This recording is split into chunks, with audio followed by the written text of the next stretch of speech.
Oi, gente, eu sou a Mariana Galdino, tenho 21 anos, sou coordenadora do pré-vestibular comunitário Os Arteiros, localizado na favela da Cidade de Deus, onde eu sou cria. Também sou coordenadora de operações no LabJaca, o Laboratório de Dados e Narrativas. Sou estudante de Direito e hoje estou aqui para mediar a nossa roda no último episódio da nossa websérie. Meu nome é Ricardo Fernandes, eu tenho 31 anos, sou ator, comunicador e ativista cultural da Cidade de Deus, mas faço coisas em outras partes da cidade. Atualmente estou como coordenador do Frente CDD, que é um coletivo que se juntou durante a pandemia para reduzir os impactos do coronavírus na vida dos moradores da Cidade de Deus e adjacências. Eu sou Thiago Nascimento, eu tenho 23 anos, sou graduando de Direito na UERJ, tenho o projeto Jacaré Basquete, no qual eu sou gestor, sou coordenador da campanha do Jaca contra o Corona e também faço parte do LabJaca. Sou Magda Gomes, tenho 26 anos, sou moradora da favela da Rocinha, sou gestora de projetos e curso em Engenharia Civil e Economia. Eu sou coordenadora do coletivo Rocinha Resiste também, fundadora da Escola da Ponte para Pretos e faço um trabalho de articulação nacional do movimento Mulheres Negras Decidem. Sou Buba Guiar, tenho 28 anos, sou moradora da favela de Jacari. Sou uma das fundadoras do coletivo Fala Cari, que é um coletivo que atua na educomunicação voltada para a defesa de direitos no território e também fora do território. Sou patologista, comunicadora e socióloga e professora de sociologia também. E agora também coordenadora da Frente Complexo Jacari contra a Covid-19. O que motivou a formação dos grupos aqui presentes e como foi o processo, Ricardo? Então, na Cidade de Deus, no Frente CDD, a gente começou a fazer o trabalho a partir de uma provocação feita pela Renata e pela Verônica. São duas integrantes, né, que fazem parte do Frente CDD. Elas trouxeram uma provocação de que precisava se juntar pessoas na Cidade de Deus para pensar uma maneira de fazer algo, não se tinha nada definido. Aí elas me pediram para que eu juntasse essas pessoas. Eu disse que nesse momento só daria para se juntar num grupo de WhatsApp e fui chamando as pessoas para dentro desse grupo de WhatsApp.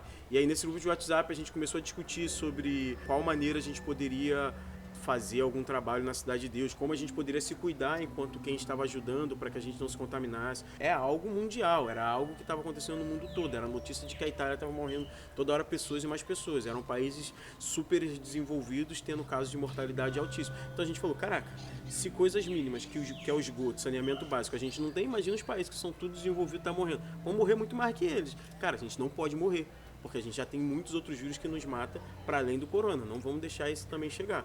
E eu acho que o posicionamento desses coletivos é muito simples e humilde em tentar reduzir os impactos. A gente não tem a capacidade de não ter impactos, porque a gente não tem a máquina pública nas nossas mãos. A gente tem o desejo de permanecer vivo nas nossas mãos, e é algo muito forte, mas não é o suficiente para conseguir fazer com que um vírus devastador não conseguisse devastar de alguma forma. Tanto que os números comprovam isso. A Maré teve números altíssimos, né, de mortalidade, e saiu uma matéria essa semana também falando que muitos estados do Brasil, os números de mortalidade são menores do que algumas favelas do Rio de Janeiro. E isso é algo muito gritante, né? Mas ainda que esses números nas favelas sejam grandes, imagina se não tivesse tido esses coletivos, imagina se várias pessoas que nem tinham relações passasse a se juntar por um bem maior, que era a vida dentro desses lugares, né? E não só a vida no sentido da morte, mas a vida no sentido dos direitos básicos que a gente tem que ter, que não nos são garantidos, então a gente tem que ficar ali lutando constantemente para garanti-los. E foi isso que esses coletivos conseguiram, de certa forma, se articulando com vários setores da sociedade, levar até essas favelas. Por isso que o LabJaca e vários outros coletivos que estão criando setores de audiovisual ou estão potencializando seus setores de audiovisual, é importante existir, para que a gente resista o que é feito por nós, porque senão alguém vai, de forma muito bem intencionada, chama nós para um quadrado, bota nós tudo lá para ficar falando sobre a nossa vivência, só que a câmera que está filmando é do cara do asfalto, sabe? Só que a câmera que está filmando é da emissora que monopoliza tudo que tem. Então, mano, não. Essa história é nossa, vai ser contada por nós. Para qualquer momento que a gente quiser mostrar ela para os nossos netos, a gente tem a fita ali, tem um DVD, tem o que foi, bota aqui para assistir, que a gente tem propriedade sobre ela. Quando a gente começou a se dar conta de que não dava para ficar em casa, de que alguma coisa estava acontecendo, a gente entendeu que naquele momento alguma coisa precisava ser feita. Então a Rocinha Resiste, somos 4 coordenadores, a gente se reuniu, entendeu que a gente precisava não só de alguma maneira reduzir os impactos que estavam chegando e que a gente sabia que ele não viria leve para a favela. A gente sabia que desde o início que quando chegasse na Rocinha, na favela, nas regiões periféricas, ia ser uma coisa que o Estado por si só não daria conta, como já não dá há muito tempo. Então, a partir daí, a gente resolveu circular um formulário na Rocinha no dia 16 de março.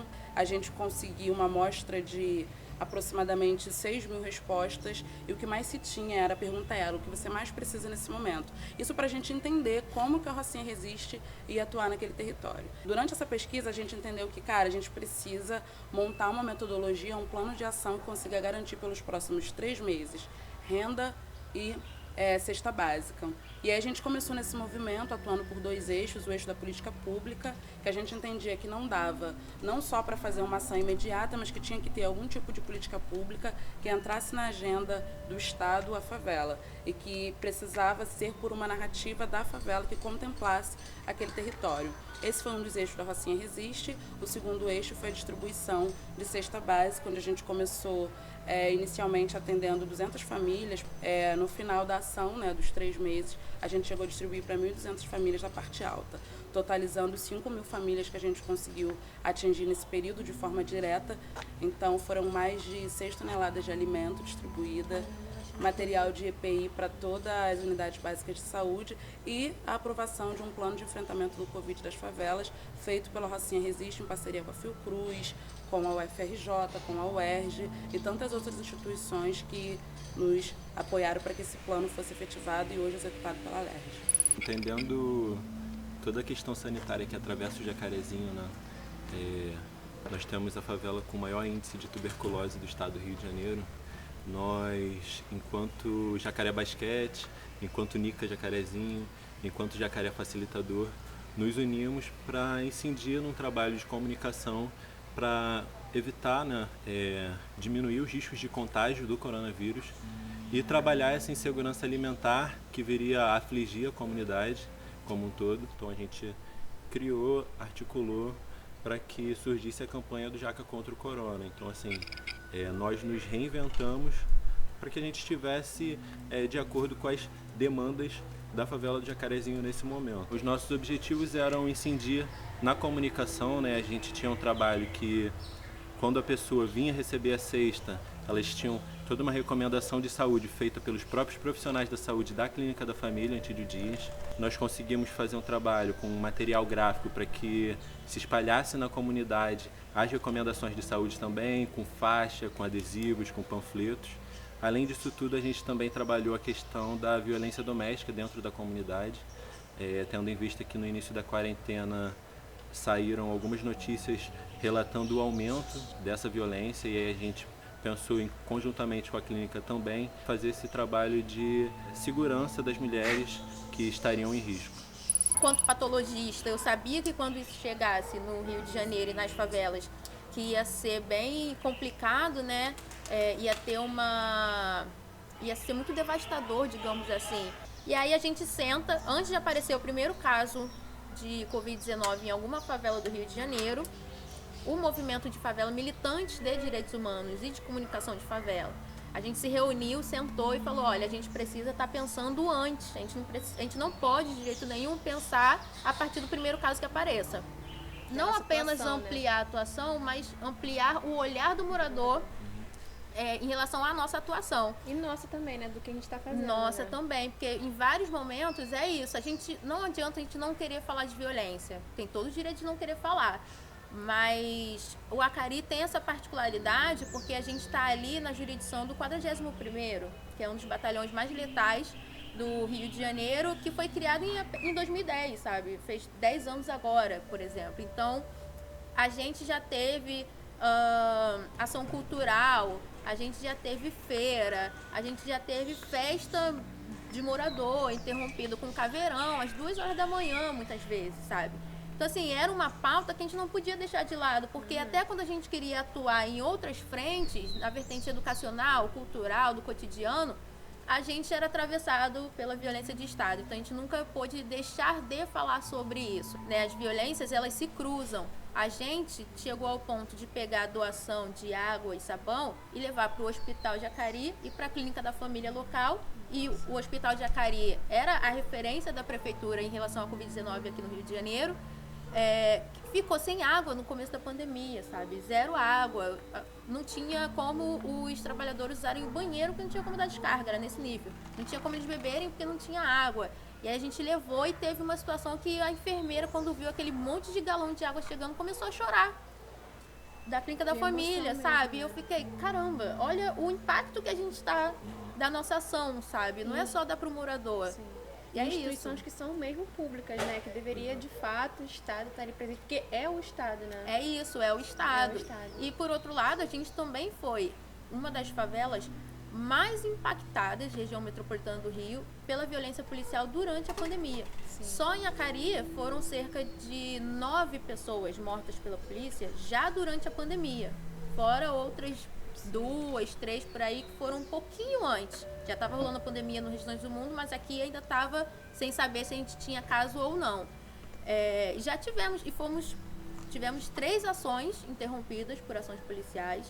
Então, assim, a gente estava sendo muito impactado mesmo, pensando como viver, como sobreviver nas diversas formas que o Estado encontra de matar a gente, né? Sucateando a nossa saúde, o não saneamento básico e a violência policial. Sim. Eu me lembro que em uma das rodas de conversa com a Rocinha Resiste a gente começa a falar direitos humanos para quem? Direitos humanos para os favelados. Que lugar é esse? Então a gente fez um mapeamento de 16 coletivos nos 25 subbairros da Rocinha. Cada coletivo, um ou outro, dava conta de 2 subbairros pela proximidade. E a gente dividiu em 4 eixos centrais. Era o que a gente ia trabalhar agora em 2020. Habitação, bem viver, educação e cultura.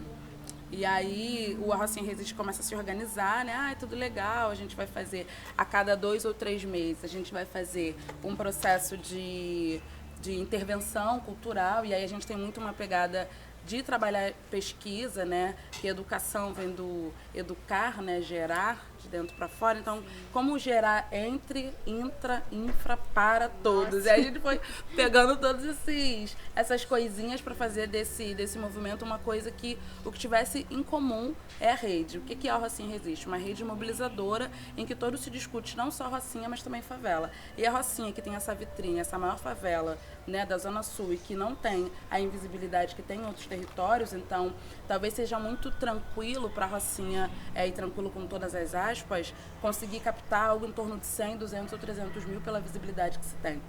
São Conrado, Gávea e adjacências não vai querer que a Rocinha se torne um lugar ali com extremamente perigoso. Então você tem toda uma articulação política intencional para fazer daquela favela também não o pior dos piores cenários nesse imaginário social de que a favela é o pior lugar.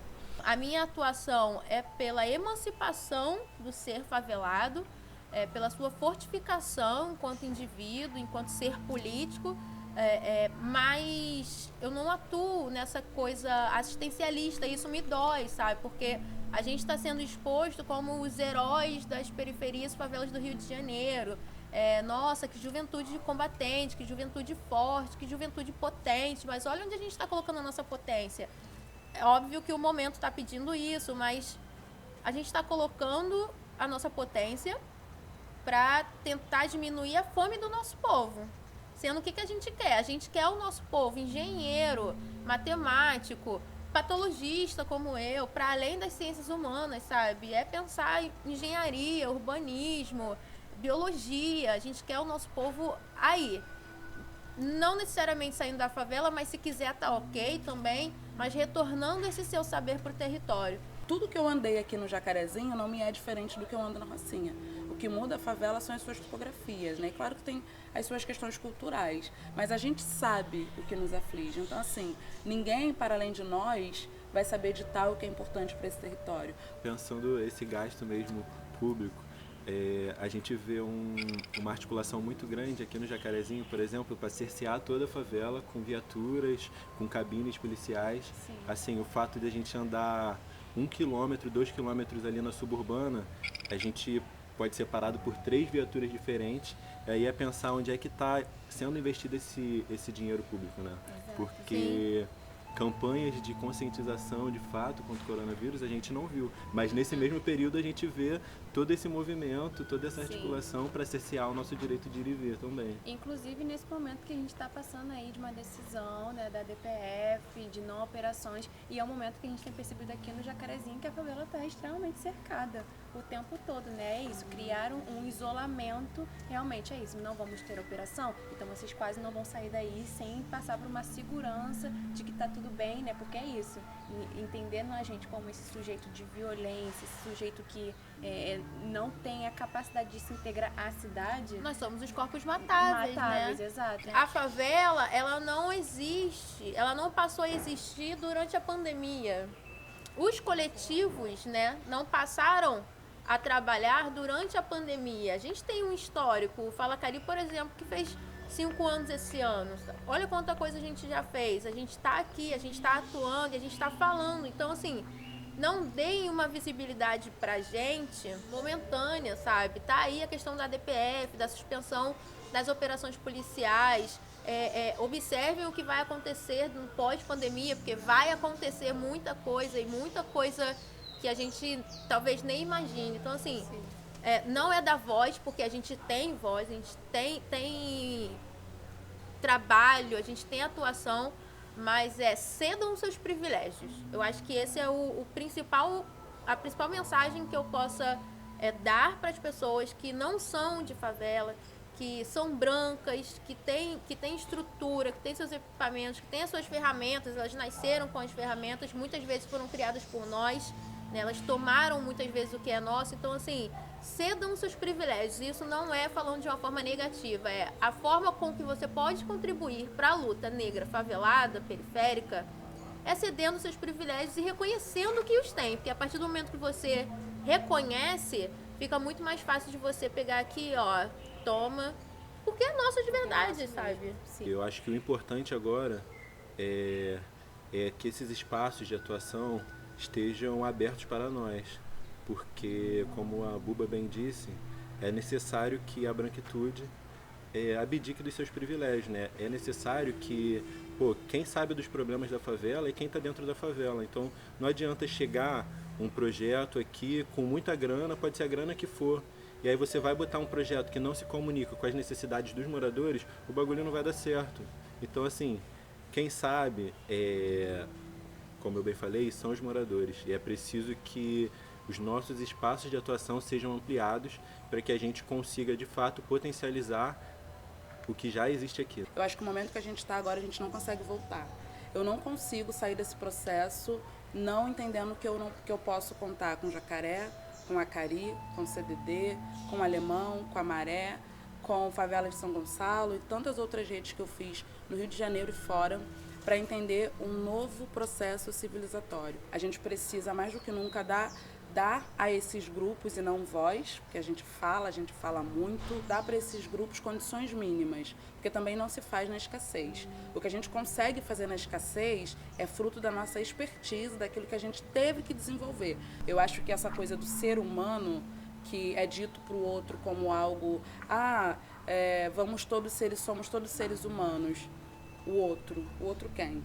Né? A gente ainda está nesse momento de existir, de coexistir, de resistir. E isso é tão chato, isso é tão, assim, sei lá, primitivo, que eu acho que está mais do que na hora da sociedade começar a olhar não só para esse grupo que aqui está representado, mas olhar mesmo para um novo modelo civilizatório. Eu não consigo prosperar, seja eu dentro da minha riqueza, seja eu dentro das minhas questões espirituais ou o que for, eu não consigo prosperar se eu não consigo olhar para o coletivo. Eu não consigo prosperar se daqui em diante eu não consigo contar com você como meu amigo. Rivalidade, como o Ricardo, a gente estava conversando ainda cedo, rivalidade é uma coisa que acontece do ser humano. Mas uma outra coisa também que nós seres humanos somos capazes de ser humanos, ainda que digam que nós não somos. Então, é olhar um para o outro, entender como que a gente consegue, a partir daqui, o ano é 2020, e aí não é uma coisa da favela, só da favela, acho que é uma coisa do mundo, sobre repensar as relações, as construções,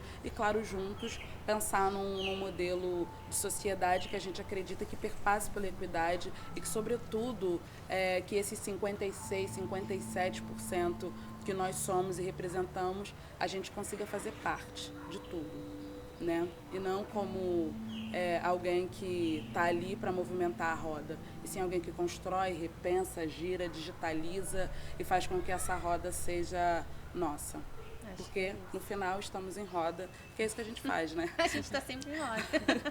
Acho que é isso, gente. Obrigada. Terminamos. Foi.